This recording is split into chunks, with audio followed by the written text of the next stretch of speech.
Okay. Hello.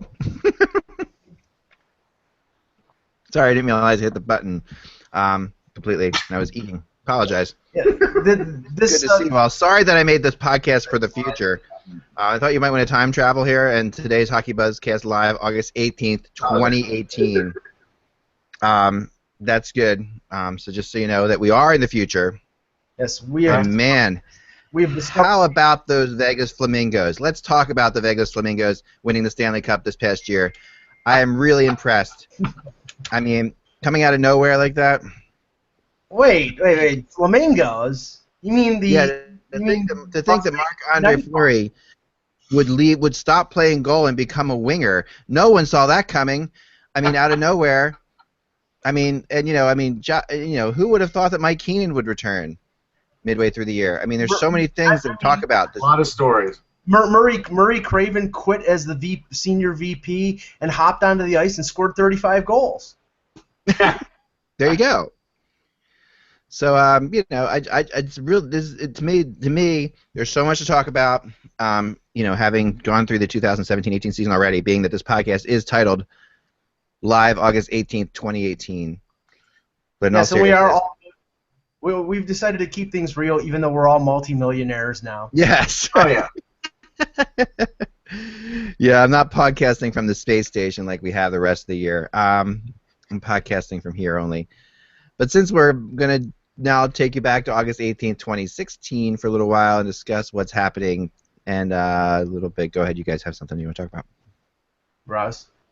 All right, so let's talk about, this is going to be some Ryan Lochte talk. So, as we all know, Ryan Lochte alleged that he got held up by gunpoint, had this whole Bubba Meister of a story, got his mom involved. His mom made it out to be it was horrific, it was horrible, it was terrible. Then as Ryan Lochte was sheepishly leaving Brazil the other day, he was ordered to stay there and talk to the police about what happened, and he left, right? Well, his two teammates didn't get to leave, so they were on the plane when a judge had decided we need to talk to these guys and find out what happened. So they got taken off a plane and brought into back to Olympic Village and eventually for questioning. But I think the questioning may be happening today. They didn't even go for questioning right away, right? So they probably. Well, CNN reported about an hour ago that there was an admission that this was all made up. Right. That they were at some gas station in Rio and there was some public drunkenness and some things that usually happen in terms of bodily functions that happen with drunkenness, and there was a confrontation with a security guard, and apparently Lochte's mother ratted him out. This was not supposed to get out because she was the one who revealed it, and then they confirmed it sheepishly, and then it snowballed. And it sounds like he was just like making an excuse with his mom for getting in late. For getting in late, and now it's just snowballed into this. I love that I love that expression, Russ. Bubba Meister. I love that expression. But here's the biggest problem. The biggest problem that I have. Look, if he gets arrested or there's charges brought, he's in the U.S. Nothing's going to happen to him. As far as the other guys, they're probably going to get out. They're probably going to have to just apologize, and then they'll get to leave probably at the end of the Olympics instead of when they felt like leaving. I'm sure all that's going to get worked out. But here's the bigger problem. These guys were representing our country. Mm-hmm. And we are not like that. I'm not like these guys. Yeah. They made us look like idiots. Right. That's the biggest part about this that hurts me is that they make the United States, the people of the United States who are watching these games, look like jerks. Well, don't worry if they don't get out. I'm sure the Obama administration will send a plane and pay $400 million to get them out. I mean, yeah, it is an embarrassment. You're representing your country. You should act with a little decorum. I know that you're in Party Central in Rio. There was all this talk about security, and instead of a British runner did get right, mugged. and instead of staying. Instead of staying in the Olympic Village and just staying close to home, you go out when you make yourself vulnerable to something. And in this instance, you didn't get attacked, but you did get into a confrontation. It's just stupid. So I really, I mean, to me, and I know I'm in the minority, these games have been relatively boring, and something like this. If the games were overly successful and overly interesting, a story like this maybe would have made the National Enquirer. But because nothing really is going on, it's gotten blown up where CNN, Fox, and all the major networks are carrying stories about Ryan Lochte. How can you say he's a gold medal winner and he is a world record holder, so that's a big reason why too. Sorry. Sure. Well, there is that. I mean, but I don't know. These games are not boring, and it's just really crazy. It's the Olympics, and it's fun, and the thing about it to me that has really made it not boring has been the NBC app. And again, I don't work for NBC at all. I might someday. Who knows?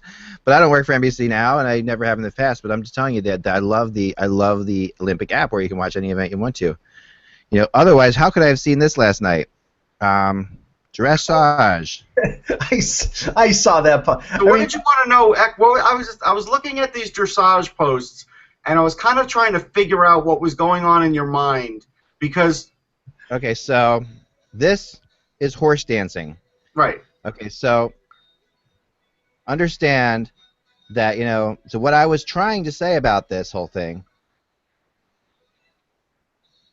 Yes. Was that I didn't.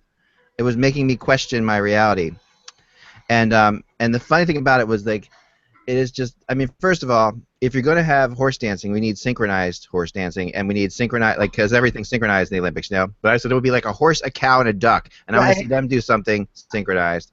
I hate to tell you how they get the horse to do that. I don't want to know. I mean, this does not seem like the normal thing for a horse to do. I got really, of course, when you have 200,000 Twitter followers or whatever, someone's like, my family's in dressage, and I'm offended by this. I'm like, I'm sorry. I really am. I'm just kidding around. All I was saying is that the horses should be on the podium to get the medals around their necks, and that would be cool. I would go for that. But then this other thing, though. It's really hard, though. That's the funny thing about it. Oh, I'm sure it's really hard, Russ, but what I think you're talking about is this, where I started just cracking up, my wife and I, uncontrollably when you think of the fact that this might be just two guys in a horse costume. Right. And you think of the horse legs as human legs.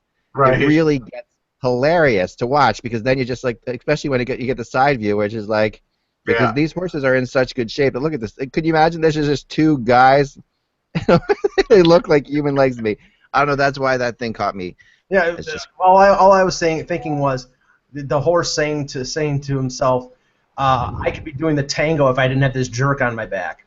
Now, I mean, look, knowing some people that have done it, gotten riding lessons myself, and spent a decent amount of time at some stables, it's actually a hard thing to do. I mean, you have to actually be a better rider to do that than a lot of other things because it takes a lot of discipline. But I did laugh at your post. I did. I'm sure part of the grading of that event is the rider and the horse being one. That's got to be it, right? And that. But this is we don't have we have the Westminster Dog Show. No, you don't have it.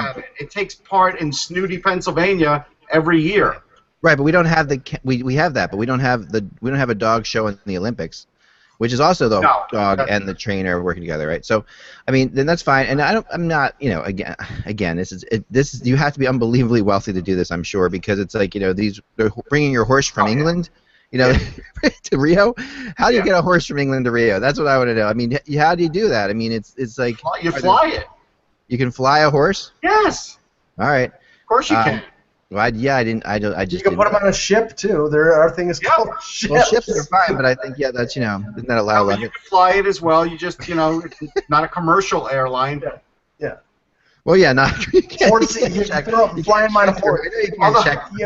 on horsey air. Although I kind of wonder, we should go back and look at Mr. Ed and see if he ever did fly. You never know. Like Southwest says, you can check anything for free, so I'm going to bring my horse along with me. No, but I know you can't. Because Mr. Ed did play baseball that one episode. Oh, yeah. I mean, so I don't mean to rip this sport or anything like that. I just think it's very. I mean, also, and the things about it are this: the music choices. Every music seems to have to. Maybe this is because horses wouldn't be able to take louder music, perhaps. But every music is it's like elevator music. Yeah, well, the horses can get spooked. Here's the one thing about horseback riding, right? Yeah. And again, even the the greatest of horses can get spooked for the smallest of things. Right. So there is some music that they sort of like and are calm with. They're always going to use it. It's just like, sometimes when horses see shadows, they act weirdly. There's a lot of different situations where even the best of horse, best of rider can really have a problem because the horse just is like, I'm not doing it. Yeah, I was. And speaking of Marc-Andre Fleury, I was looking forward to. Sorry, just kidding. I was impressed that the horse from Australia used "Thunderstruck" by AC/DC. There you go. See, now, if give me the one guy did have like some rap music in it, sort of like like some Tupac song or whatever. That to me was interesting. Well, it's whatever the horse likes. That's what I'm trying to say. Whatever the horse likes, yeah. Condition the horse to whatever the horse is used to listening to. That's what you're going to keep on. Yeah, I guess the music. It's very funny. Like, I mean, we've gotten to watching, like, one of the fun things about the Olympics is watching these obscure sports. Like, I have a good friend who is the head coach of the Penn synchronized swimming team. Okay, so I've at times gone to see her team battle. So I've witnessed synchronized swimming firsthand, and it is the silliest thing in the world. So, like, and it's again unbelievably difficult. I mean, what synchronized swimmers do? No sillier than Pitch Perfect. That's the silliest thing on earth. Yeah, no, synchronized swimming beats it.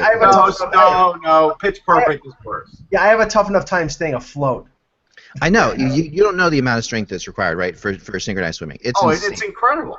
So I mean, and to do that in synchronicity with each other so close, and it's just like, I mean, most of us would literally drown, trying to do this. It's like, and those nose plugs are killers. Yeah, and the costumes are, really funny. But with synchronized swimming, the thing about synchronized swimming is they actually do get creative with the music and like try to modernize it up a little bit and hip it up a little bit, which I guess you can do, but you just can't do that with horses. So. Because the riders on the horseback are all wearing the same exact things in dressage. They have to wear that one outfit. Well, you have to. It's tradition, right? Okay. Yes, it's tradition. But horse polo on a horse, as opposed to water polo. Right. Actual polo, that would be a cool Olympic event. It would be. I watched a polo game at a field that we've done a thing called lure coursing with our dogs, right? So it's on a polo field, and so like afterwards we watched a polo match that was going on, and it's an incredibly hard sport because there's a couple things. Fun. You've got to ride, you've got to be able to hit the ball at the same time, and then you're hoping not to get hit with the mallet too, because they're swinging mallets everywhere. Oh yeah, they're swinging mallets like crazy, and your horse can't get your horse get hit by the mallet. It's right. Like you're controlling a lot of things, and but I guess the reason polo isn't in dressage, we're trying to figure out, because polo seems like much more of a in the same world type of sport that would make sense, right? Matt Cook was really good at hitting people with the mallet. I think the thing with polo is it has to be expensive. I mean, it has to be unbelievably expensive to get horses around the world, right? So, with polo teams have like 15 horses on each side or something like that, something crazy. Yes. So, yeah, I guess that's the thing. But if you haven't watched it once, it is a cool thing to watch. Oh, definitely. Yeah. I recommend it. Watching it on YouTube or something like that. It's fun. I mean, it's fun to watch. And then there's, and of course team handball we've been talking about, which is, and then we'll get off the Olympics. But team handball, I've really decided, is just water polo without the water. Yeah, it's just made up. No, but it literally is exactly water polo. They tried water polo with horses, but they all drowned. Yeah, there's seahorses, All right, let's start the show. Hey, I just want to tell you, Sand Aviation flies horses. There you go. All right, it's got to be I can't imagine the thousands of dollars. But you have to bring your own shovel. It costs to get a horse. There were like a bunch of horses from England there. I can't imagine the amount of money to get a horse from England to Rio. What that would cost. Trying to get the cost. Go do the intro. By the end of the show, we'll know how much it costs to get a horse from England to Rio. That's our goal today. If we give you nothing else on the HockeyBuzzCast, it's that. That's the news we're giving you. Here we go. Ready? All right.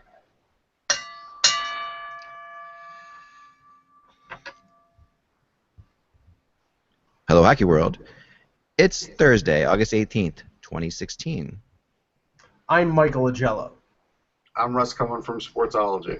And I'm Eklund, and you're watching the HockeyBuzzCast on HockeyBuzz.com. This is the podcast that comes to you every Monday through Friday at this time to fill you in on your hockey comings and goings and keep you up to date on what's happening. And if you're curious exactly how much it costs to get a horse. All right, so I have that.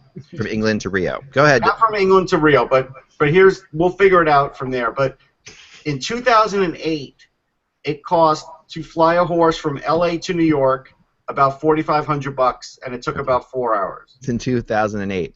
So I would bet you 4 hours. That's a fast plane. I will bet you that I will bet you anything that the cost from London to Rio would be double that, and if you account for inflation, I'd say it's probably $10,000. 10 to 15, right? Yeah.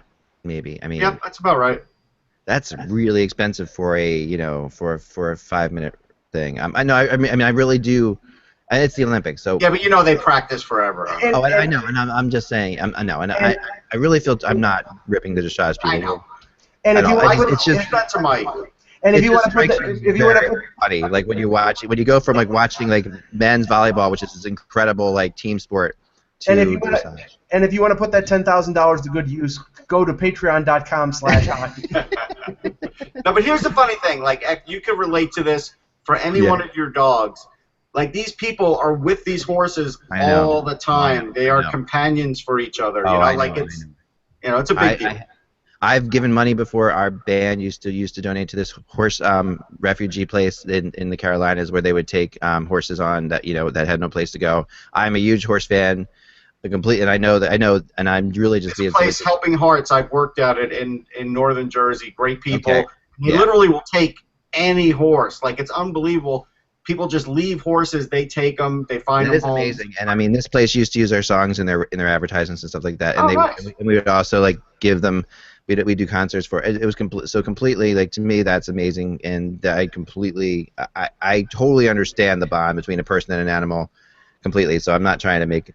It was a surprising thing. I didn't know it existed, and to me, so it kind of took me by surprise that this was, in my Olympic feed. It's like dressage. I'm like, oh, okay. So we were watching some of the equestrian events. We're like, cool, So anyway, that's where we are. Let's get into. Yeah, please. Speaking of horses, let's get into Jimmy VC and where we are today. What a segue! Jeez. It's better than the other segue than before the show. I got whiplash from that segue. What the hell? Speaking of horses can easily get spooked. Speaking of Marc-Andre Fleury. Okay, so we're going to talk about this. So now VC has met with everybody. Okay, there's a reason I use The Bachelor as my photo for today, because it's starting to feel like that to me. This really should be a reality show on the NHL Network. This, in my opinion, that would be a fantastic reality show. What kind of ratings would that get? It would be astonishing. Mm-hmm. I mean, people would love to watch that. If the teams came in, you heard the team's pitches. Why not? Is it hurting anybody? No, they should have it on. So anyway, I would love to be behind the scenes. Since none of us are, all I can do is talk to people, and all we can do is, and since none of us are actually Jimmy VC, and I do believe he's the only one who really knows what the hell is thinking now. Let's hear what I've heard from the 8 teams involved. Okay, so far. So first of all, to go on that analogy, the psychotic clingy girl is being played by the Buffalo Sabres. Very nice. No, but sometimes the psychotic clingy girl it gets the rose. So all right, it's possible. All right, so so let's start with Toronto since we're here. Okay, so Toronto is on. Every team has it's so funny. I've gotten used to the way the different teams, and Toronto has changed a lot over the course of time. And over the last 3 or 4 years, especially. Shanahan runs a very tight ship, and then of course bringing in Lou only made it tighter a ship. So they are very good at being on message. I feel like there's there's some kind of mandate that goes out every day. This is all we will say about this kind of thing. Talking points text. Oh yeah. They're like the old Republican Party was, but they're not. They know what they're going to say, and the impression I'm getting from Toronto is very negative about this, and it's strange but. I also know the way Lou works too, because I've been working with Lou before. He will go negative. Like a couple times when he signed Yager, he was like, there's no way forget it. We're not, And so Lou has a methodology of going negative to throw you off the scent. Well, Toronto has taken that method. So I'm not saying Toronto's not getting him. In my opinion, either they are 100% sure they're getting him, they know that they're getting him, or they really are just trying to get people to realize that they won't get him, because those are the two sides.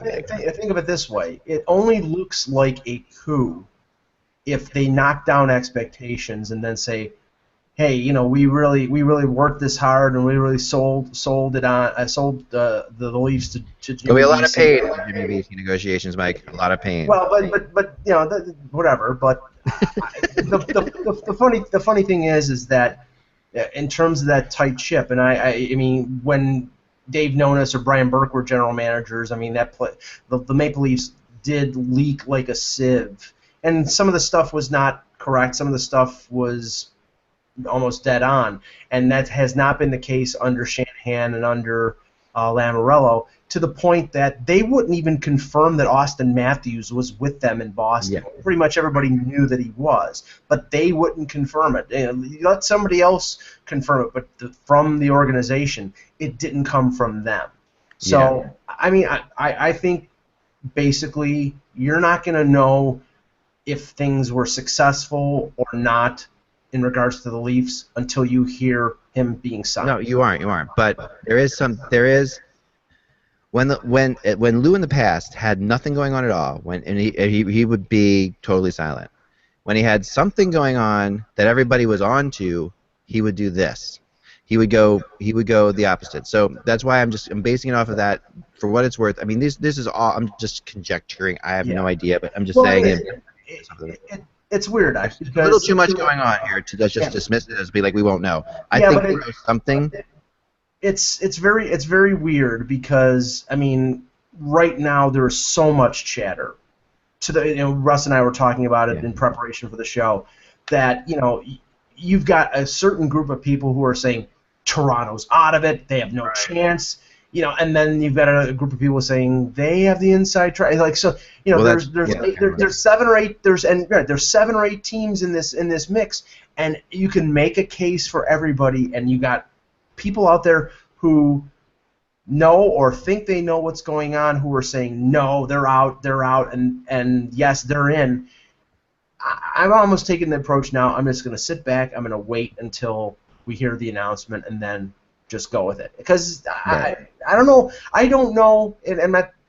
I'm sure there's somebody in the know, but there's so much noise out there that you don't know really who's in the know and who's not. Well, that's what I'm trying. That's what I'm trying to get through here, because I think I'm trying to use my experience based on dealing with these various teams and how they do stuff. So the Penguins. Let's go to them for a second. The Penguins really don't have the cap space to do this, and they of all the teams on this list are sounding the least serious to me. I keep being told that we know they have the cap space technically if they put him on Dupuis, but I think they have other ideas. I think they don't want to use that cap space. I think they want to save that cap space if they have Dupuis, so they can do something at the deadline or add something if they need to. And I don't think Vesey's the guy that they're looking. That I think they're going to find out what they need, because they might need to add a defenseman for all we know. Signing Matt Cullen ate into that already. Right.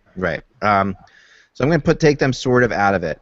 As far as if I was to now, Buffalo, like I said, they are the X factor in this. There are people out there who are close to Vesey, and I've said this all along, that really think he wants to play with Eichel, and that is a big drawing point. So the Sabres, as you've noticed a bit, of course, since he didn't meet with them over the last couple of days, no one's really talking about the Sabres right now, but. He did meet with them before all this, so. Right, he met WGR AM radio in Buffalo, who carries the Sabres. Their beat reporter Paul Hamilton reported on. I think that Vesey and the Sabres met on the weekend. That was considered the meeting of them for this sweepstakes. Yeah, right. Because they've already met. They've already had exclusive rights for almost 2 months. They met with him on the weekend. What's the point once he's a UFA to go and meet with them again?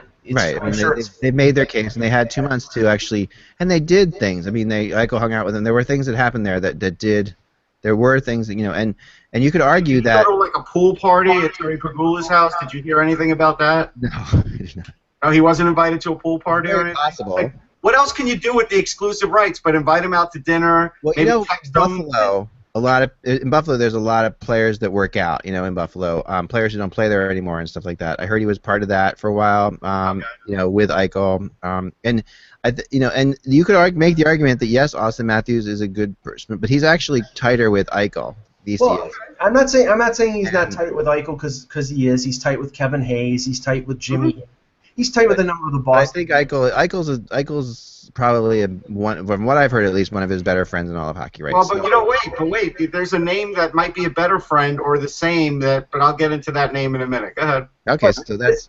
Let me just say this about Buffalo. And this is the thing. And maybe we can't use the approach that if he was going to sign with Buffalo, he would have signed before the 15th because he clearly wanted to go to UFA to get other offers from other teams. But use this analogy.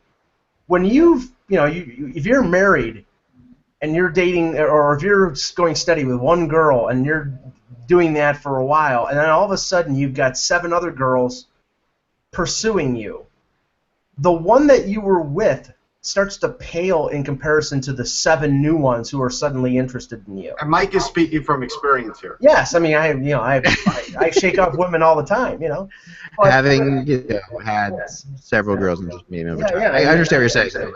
But and so I'm saying in VC's situation, yes, Buffalo's got some positives. They're a good young club. They got a good young core. Eichel is going to be a very good NHL center. They're a good organization with ownership that will be willing to spend money.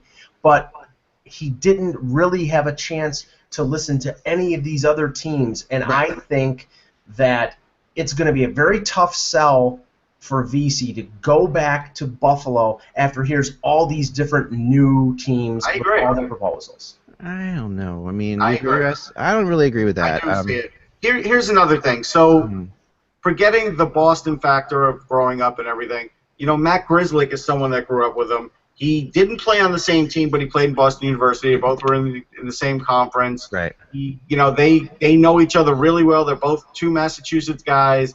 He is also tight with him. So that's another inside thing where that is somebody who plays with Boston that he's known his whole life, practically. And I think, and we'll get to Boston in a second, because the Islanders are an interesting one because they're acting like they really don't consider themselves favorites. The Islanders are always the Garceau is very much from the Lou Lamoriello school of thought. He looks to Lou for his inspiration as to how to be a GM. Mm-hmm. So Garceau is very, very silent on things, and will get negative to a degree as well, even when he just to throw people off the track. But also, the interesting thing about the Islanders is the amount of some of these other teams I'm mentioning feel the Islanders are the favorite. And that's why you're starting to hear some people talk about the Islanders more and more, I think, because they're talking to other teams who are saying, yeah, I hear he's going to the Islanders, that kind of thing. So, some of these other teams have talked to people who say, yeah, I hear he's going to the Islanders. That's always an interesting twist, And go ahead, Russ. Here's the negative for the Islanders that people have to realize comes from the dollars and cents side. Yes, they're going to say you can play with John Tavares, and that's great. Garth doesn't give a big second contract for an RFA to anybody. And so he's not going to have the opportunity to make as much money with the Islanders on that next deal as a lot of other teams. Yeah, and the thing is that with the penchant that the Islanders have regarding that, he's only going to have a year of whatever performance to have leverage for that second deal. So even if he scores 20 goals, Garceau is going to say, well, okay, prove it again, and we'll give you a 1 year or 2 year bridge deal for $1.5 million or $2 million or whatever, which isn't chicken feed. But this guy, if he performs right out of the gate, if he comes in and scores 20 goals and performs really well, I'm not saying he's going to expect a long-term deal making $5 million, but he's going to expect. Yeah, he's gonna want a pretty good deal. I agree with you. And the history of the organization in terms of what they're willing to give out, I think, is going to be a factor. You're right. And with the Islanders, you look at Poso, you look at what the other players that have left there recently. I think that although you could also make the argument, someone did this with me yesterday when I was talking to him.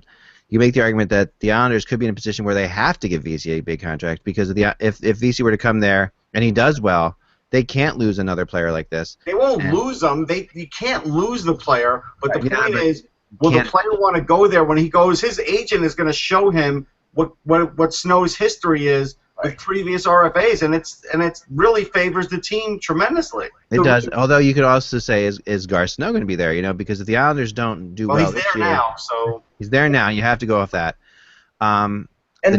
Look at Devils for a second. The Devils, and like I said, in typical Devils fashion, okay, the Devils came in with everybody saying, "Why the hell would he go to the Devils?" You know, no, there's no expectations, and yet he really has.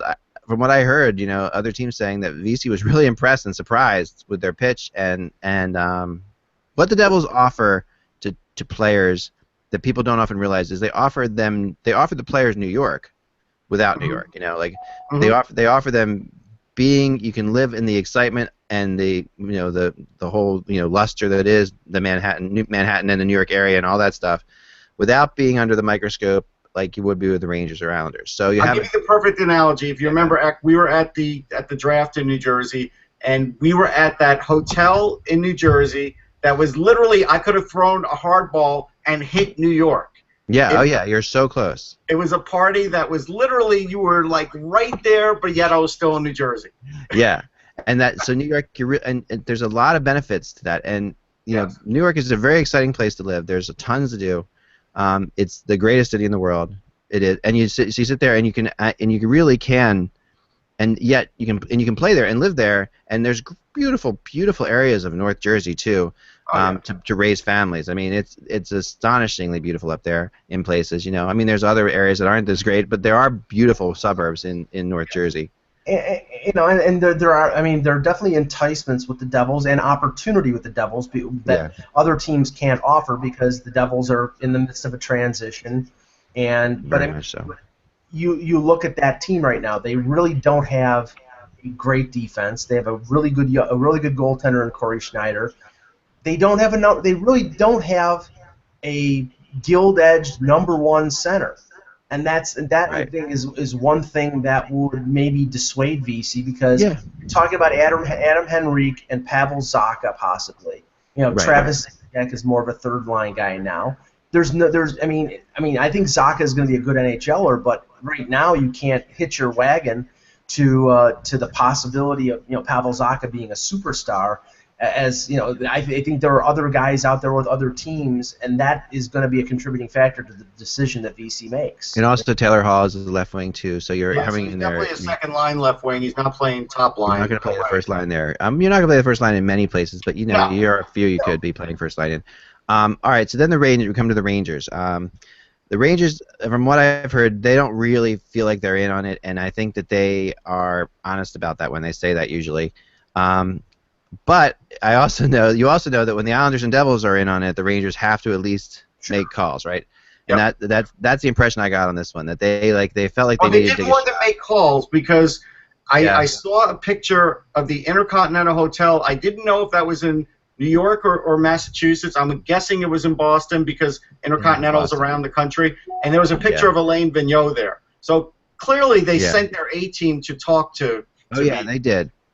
They did. And I'm not saying it's purely out of obligation, but part of it is, I think that the Rangers are very aware of what the other Metro teams do. They're very aware of, what the Flyers do at times. And there's certain situations that the Rangers, if the Islanders and Devils weren't in on this, if this was just Boston, Toronto, and that was pretty much it. I don't know if I'd expect the Rangers to be on it. They might be. I'll differ on that because Jeff Gorton was in the Boston. He was in the Boston Bruins organization. He scouted VC from the very beginning. So there's something at stake for Jeff Gorton. He would love to have the player. That's where I would. That's fair. And because because of the relationship between VC and Hayes, it gives the Rangers at least a faint hope that. Yeah. I mean, and remember, this team is still a good team. I mean, I think the window is starting to close on them, but they still have a possibility of making a run, and that could be a determining factor. And opposite of what I said about New Jersey, some players just do want the New York experience. Like there are some players who really, it's the opposite. Some players who really want to be more laid back. Some players want to be a part of what is the greatest city in the world and the excitement that, I know players who play for the Rangers, and they'll tell you just like that there's nothing like it in the world. I mean, they just they love it, and it's completely going to Madison. We saw that, right? We saw that with the Winter Classic leading up to it with Marian Gaborik living in New York. Remember all that? Yeah. Love that. I know, and just the whole concept of the fact that you're playing for in Madison Square Garden for the New York Rangers is just an incredible thing, and just everything about it. You're a star. In a hard city to be a star in, but just but at the same time, if you're Marc Messier, you're on top of the world. You are literally on top of the world. You feel like you are king of the world. But one thing about New York, though, you can be a star on the ice. You can be a guy like Ryan McDonough and sort of blend into the woodwork in terms of... They like that, too. See, that's the... Yeah, that's true, and that is true. But there is a definite excitement there. The Rangers, I think when you look at winning, down the line, the Rangers right now are right on the cusp of which way are they going to go. They could still contend for a couple more years. They could fall back a little bit. With the other teams on this list, sort of you have an idea. The Devils can only go up. The Leafs can only go up. The Sabres can only go up. The Islanders are probably heading up a little bit, but it's hard to say after last summer. The Penguins are going to be good. To me, the Bruins, and we're going to talk about them in a second. To me, the Bruins, the mark against them is that I think the window is pretty much closed. I mean, you've got Chara approaching 40 if he's not 40 already. Bergeron is still an effective player. Marchand could leave via free agency at the end of this year. Krejci is always getting hurt. They have some, they made some acquisitions like Bolesky, who players who are effective. Torrey Krug is injured. I mean, this is a team. This isn't the team from 5 years ago. This isn't the team that contended for a Stanley Cup. They're still going to sell them on youth. Like Brask is not an old man. Senyshyn is a guy with a lot of talent. Brandon Carlo's coming. Krug is not an old guy, even though he's getting hip surgery. Grzelcyk's a young guy. I mean, so Pasternak's a great young player. They do have a mix. Spooner's young. They do have a mix, and they're not a team that rebuilds, right? The Bruins just don't rebuild. The Bruins are not going. They won't say they're rebuilding, but come on. But they won't tank. The Bruins won't tank under any circumstances. They won't do like the Leafs have done the last couple of years. They will continue to battle, and even if they struggle, they'll battle. But that's over. See, that thing is that's over with Toronto. I know it's over with now, but I'm saying that'll never happen in Boston. So if you go to Boston, you're not going to be in a team that's going to tell you, or it's going to be managed in a way that you don't not to win games. Like Boston's going to go for it. But the funny thing is coming out of Boston yesterday, because apparently VC and the Bruins met for I think it was 2.5 hours. The reporters out of Boston, it was either they're a long shot and they're done, or things went very, very well and they have the inside track. They had Chowda. I mean, you never know. Well, we know he loves. Let's go to Boston. We know he loves Boston. To get through a good Chowda. We know he loves Boston, and everyone. And I love Chowda too. So don't get me wrong. And being a bread bowl, awesome. All right, so. But you can't eat that fast. That's my point. Great music city, great whale watch city. I'm a whale watcher. Baseball. Ever gone on a whale watch, Russ? You've done that, surely, right? I vomited on a whale watch. Well, okay. You did? I'm terrible on a boat. I did. This is the thing. I'm sure he loves Boston. He's a Boston area kid. Yeah. Spent 4 years playing in Boston. Spent 4 years playing in Boston, in Cambridge. But this is the thing. He's got to go back to Boston. If he decides to play someplace else, he's got to go back to Boston. He's got his friends, his family, his base is in Boston. So he's publicly got to give the Bruins to bend over backwards and give them every chance. Otherwise, he's gonna. I think that the appearance is that okay, he never really wanted to play for the Bruins. You know what I'm saying? I think he's got. I do, but I don't think that's the case here because I think that he really does want to play for the Bruins. I think the Bruins are definitely one of his. I think they're definitely one of his top 2 teams, probably top 2 or 3 teams, and there's a reason he left them for the end, like we knew he would, and there's a reason that he wanted to talk to them at the end. He also, I mean. He's a smart kid, and like we've said before, there are issues playing in your hometown that do exist as a negative. Like if I'm him right now, I'm sitting back and saying, okay, he already knows he had to get. It's one thing getting your buddies tickets to see Harvard play. It's another thing when your buddies all want to come see the Bruins play every night. Right. That can be a pain in the ass. And I've talked to players who play in their hometowns and they hate it. Yeah, you can't underestimate when somebody has a favorite team growing up. And they have a chance to play for them. Oh, yeah. Again, Justin Schultz comes to mind. He told me he always wanted to be a Penguin, and that's when I knew in this offseason that he was probably going back there if all offers were close because that was his dream. He's still living his dream. This is VC's dream. Now, whether he wants to live it out now or go somewhere else to start and finish up in Boston, that'll be up to him. But but he does have a chance to live out his dream, and we can't like say that that's not a big factor. It is a big factor, and it is something, and he's very close with his mom, who's there too. It's very. Yep, we lost that. Oh boy. Man overboard. He got caught in that 2018 warp. He did. Look now, at him. Poor guy. You disappeared there Am for I a back? second. You're back. Okay, sorry, I'm back. All right, so you can't just saying you can't discount the fact that he's very close with his mom. That and he's got there's definitely I would pay a lot of attention to Boston. I still think at the end of the day, Boston's the favorite to get him. Yeah. Based on what I've no, but I do one more team I didn't talk about, which is the Blackhawks. Okay. Right. Yeah. So the Blackhawks are being the Blackhawks, and by that I mean they are being obnoxious and arrogant and cavalier about this whole thing. They are, which is what they do best, and you can't argue with it because it's been successful.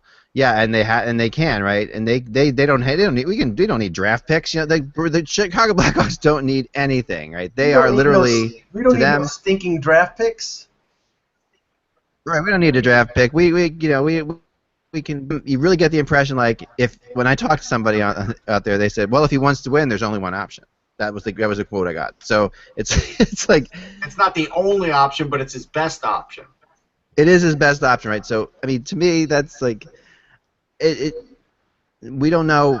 I do think the Hawks are involved, and I think the Hawks also having the Hawks involved benefits him in some ways too. So I'm not sure because when the Hawks are interested in a player, that's like a little bit of a stamp of a bump to the player because the Hawks they're successful and they make smart choices and they bring it and they rebuild properly and which they do after winning Stanley Cups and they win other Stanley Cups after retooling or whatever you want to call it. So yeah, I think the fact that they're interested in him and the fact that they came out so much to watch him play when he was working out in Boston and stuff like that. Their Hawks are definitely interested, and I think that stamp of approval is important for him to keep his agent to keep going.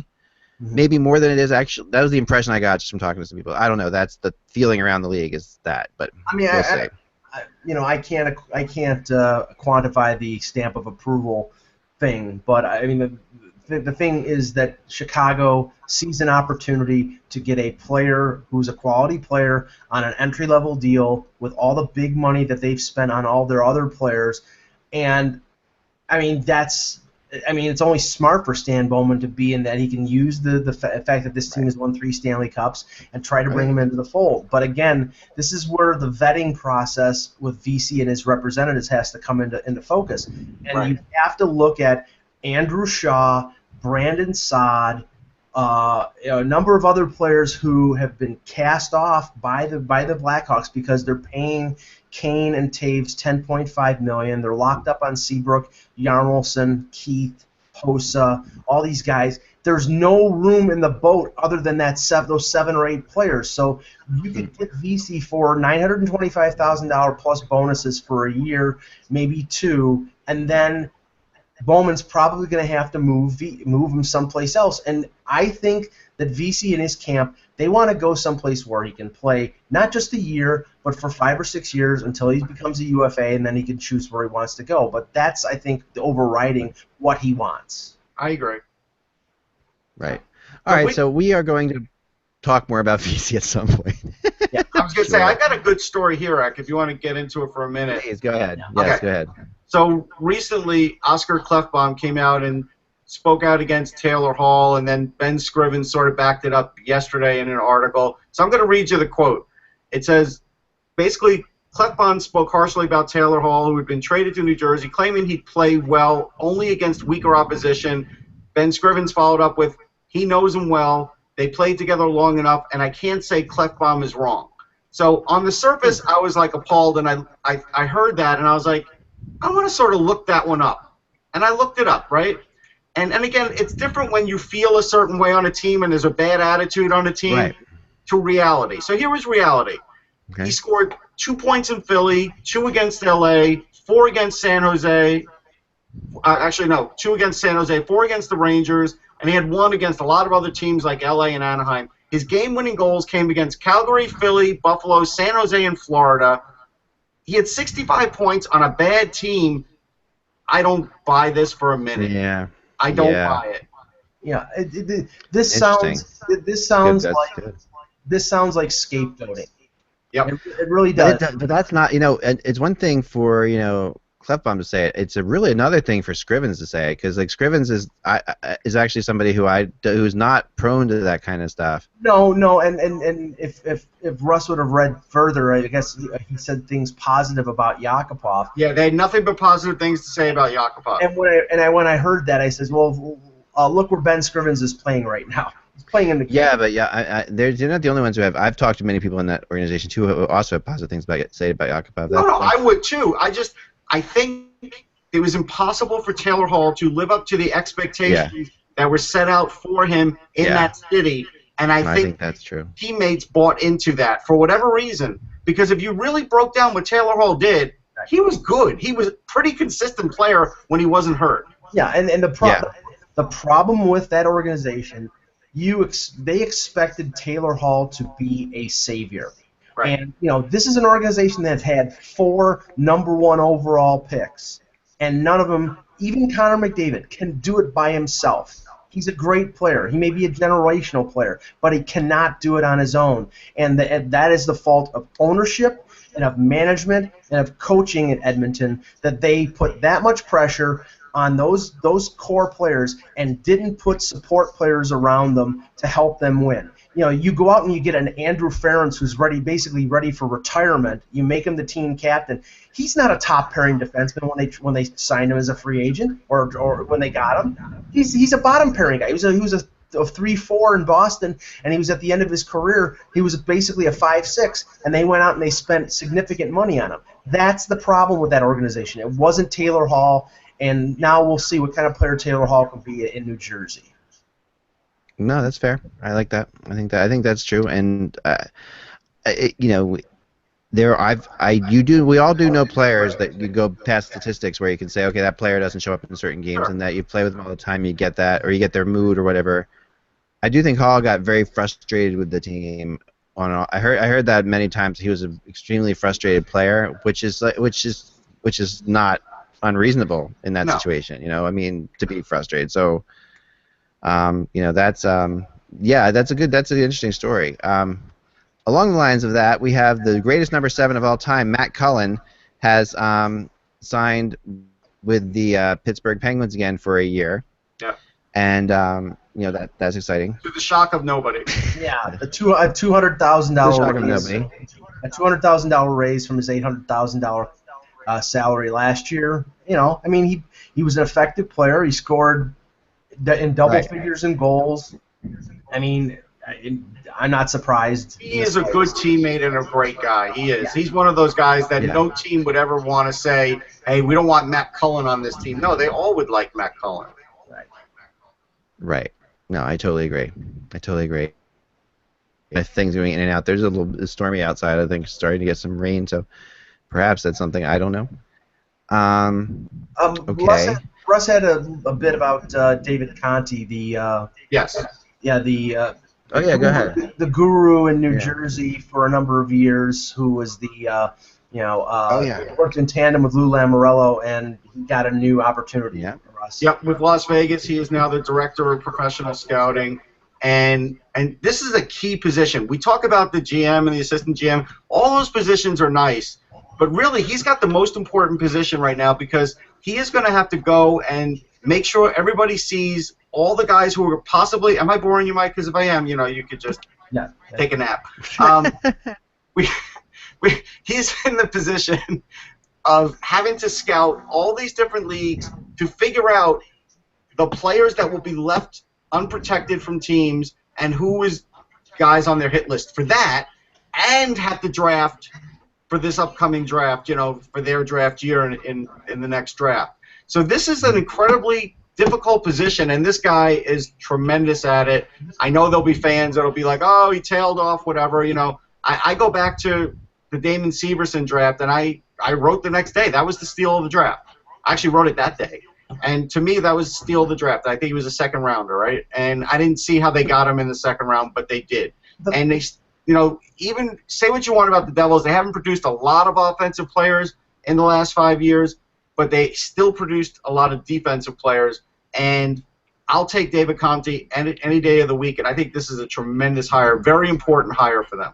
The funny thing is, 5 or 6 years ago, his reputation was stellar, was gold in the NHL. And I made the analogy that when they made that Adam Larson first-round pick, and I think he was 4th overall or 5th overall, I think his reputation took a hit because, Larson's an NHLer. He's a decent defenseman. He's not a top 5 pick. He's not. He doesn't have. I don't know where he was ranked in that draft at that time, but it doesn't. And he played right away. He played as an 18-year-old, but he hasn't. Now, you can say, well, things turned out pretty well because they ended up getting Taylor Hall, but I think they took advantage of the stupidity of another general manager because I don't think that was a good trade for Edmonton. But I think his reputation took a bit of a hit with that pick. It may have taken a hit in the public circle, but he's still a top 4 defenseman. And at the end of the day, David Conte couldn't control player development. He could only draft players, chat with them after, but the player development part of it, that goes to other people. And I think if we looked at the Devils before Shiro took over, the player development was starting to sag a little bit. I think we'd all agree with that, right? Because we saw that other guys weren't coming along the way we thought they would either. So it's not always on the guy who drafts them. All the guy who drafts them can do is draft them. After that, it's player development and the player. Okay. Aka's restarting his computer, so okay. There must be something going on in the suburbs. It's a shame that he still uses that Atari 386. I told him he should upgrade to a 486, but well, speaking of old computers, just getting off the hockey page for a second, I had a 13-year-old Gateway desktop that it had been put away for a few years. Which Windows was on that? Oh God, it wasn't 98. It was maybe Vista. Was that Vista? Okay, yeah. So in the process of me moving, I decided I don't use this computer anymore. I want to just take the hard drive out and smash it or burn it or whatever, and just destroy the computer. This thing was built like a tank. I had to bang the innards of that thing with a hammer, but to the point that I feel like Noah Syndergaard with bone spurs in my elbow right now. Yeah, it's funny because you had to spend a lot of money on a computer back then, like a lot more than now. And so they definitely were made better. Like now, you get something like, your Chromebook. If you shook it real hard, you'd be worried about it. It works great, but it's just not made the same way. Yes, and one more story as we kill time before we wait for Act to come back. It's funny. It is funny how, and I'm sure it's like this in every neighborhood. You put out something that's broken or that is so old that it doesn't work anymore, and somebody will come by and pick it up. Nothing is safe on my curb, man. A 31-year-old VCR, the first VCR that I bought in 1985. I put it out there at 7 p.m. yesterday, and at 7:02, it was gone. Somebody drove by and took it. Hello, I'm back. I was sharing garbage stories. Go ahead. Hey, and the last thing I was going to update it with, I guess the Hockey News just put out that the changes to the goaltending equipment may not be ready for this year at all. At all. That's crazy. Now that's attached to the report that we just heard. We talked about a couple days ago, and I know that the plan was to phase the changes in over 2 years. It's embarrassing that the league that the companies who produced the goaltending equipment weren't on board. But now I think the NHL has to basically say, okay, everything goes into place next year. Everything. It has. There's an interesting conspiracy theory going on here because you think about it for a second. Okay, the goalies are the ones who buy the equipment, right? So the equipment manufacturers don't owe anything to the NHL to make smaller equipment. Right. it's just kind of fascinating. I mean, the way, I mean, it's playing out here. How's this going to work? I mean, the equipment manufacturers should be thrilled about this because everybody has to buy new equipment, right? Right. You would think that that's a good move. But then they're under the gun too because they have to do it in a short amount of time. Right. Yeah, and they probably do need longer than this amount of time was given to them to make. But this was discussed, and this was discussed last year with the competition committee during the summer. So I think that I don't remember. I think it was a general managers meeting or a board of governors meeting when it was finally decided one way or the other. And I think that might have been in December or January. Yeah, I think it's fair to give them a year to put it together, though. I mean, to develop. I mean, it doesn't take. I mean, there's a lot that goes into this equipment. I mean, when you make it a different size, there's different testing and all kinds of stuff you have to put into it to make it just as protective and smaller. I think it was probably always unrealistic, but it wasn't sold to us that way. That's the funny thing. I mean, it was very much like, okay, they're going to smaller equipment next year. That's going to happen. So one more year for. There's one more goaltending issue after too. Go ahead. All right, so the Rangers hired another goaltending development coach, and Mike and I were talking about like Adam Larson, and I said, hey, after you draft somebody, it's up to the team to develop them. The guy who drafted him, like David Conte drafts him, he goes on to the next scouting trip, and he can't develop them.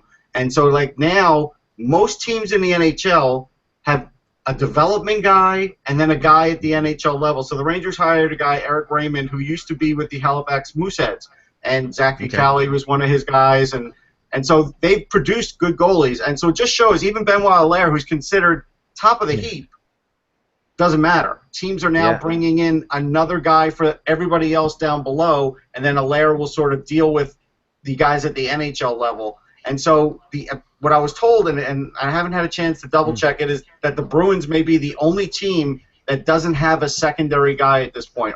Otherwise, every team in the NHL has a secondary goaltending development guy now. Yeah. They do. I mean, I know the Islanders guy personally is a secondary. I mean, it's a really interesting group, It is. And I mean, there is when I've talked to him about it, and he's basically said to me that this is the position in all of sports that is actually the most technical in a lot of ways and the most needed. I think it's the most difficult position. I do. Most developed into this concept of of all there's so many goaltending concepts that we don't even know, like that I don't even know how to describe them, but I beyond the butterfly and beyond what the simple things are, there's all kinds of crazy concepts now in goaltending that I say crazy, but that are working, so that have gained a lot of popularity, and to coach them, those aren't necessarily being coached before the players are getting to this level. I think so. I think when you get to some of those newer techniques, then you get to the AHL level, these goalies have to learn them to compete. I guess all that will change too with the equipment, right? So that's the other thing too. A lot of these techniques are going to have to be adjusted for the equipment, and I'm for that because as much as I think there's a beauty to the art of the butterfly and the way goalies should play now, I'm still a big fan of that goalie just has amazing reflexes and can make amazing saves. That's still to me that's. At the end of the day, no matter how well you play the butterfly or whatever, you're going to be out of position at times. Or you're going to have to take a chance, or someone's going to be wide open. You're going to have to make a great save. But it's more than I'm just a big butterfly fan of the goalies now, too. Like everybody does the butterfly, right? But there's now second and third layers to the butterfly, and when you start talking to goalies, they'll be like, "Look, everybody's a butterfly, right?" And then they start talking goaltending with you, because then they start talking about what their philosophy is after that. Right. Yeah. Yep. And that's it's really changed. It's changed a ton over time. It's almost It's almost getting to the point now, Russ, where most goalies are now hybrid goalies. They use the butterfly in certain circumstances, but they can't use it all the time, because if you're strictly a butterfly goaltender, you know that the book is top corner, top corner, top corner every time. Yeah. I mean, it's interesting. I mean, I think the Flyers goalie they drafted, what was his name? The guy they drafted in the second round.